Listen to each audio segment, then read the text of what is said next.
ദണ്ഡറ്റവും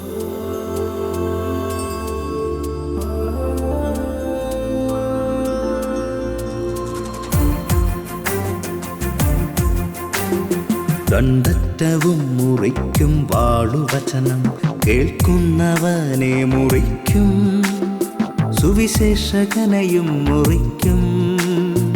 ആമേൻ, ആമേൻ.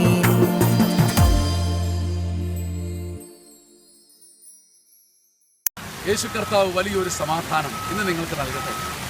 യേശയ്യായുടെ പുസ്തകം 11-ാം അധ്യായം 6-ാം വാക്യം. ചെന്നായും ആട്ടിൻകുട്ടിയും ഒന്നിച്ച് വസിക്കും.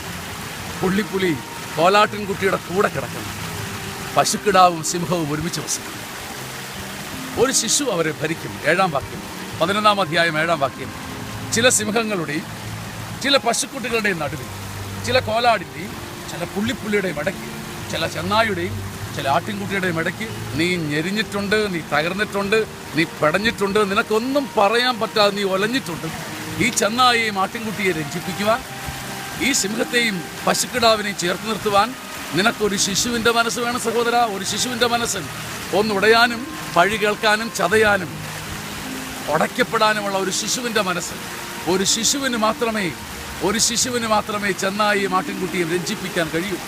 ഒരു ശിശുവിന് മാത്രമേ സിംഹത്തെയും പശുക്കുട്ടിയെയും രഞ്ജിപ്പിക്കാൻ കഴിയൂ.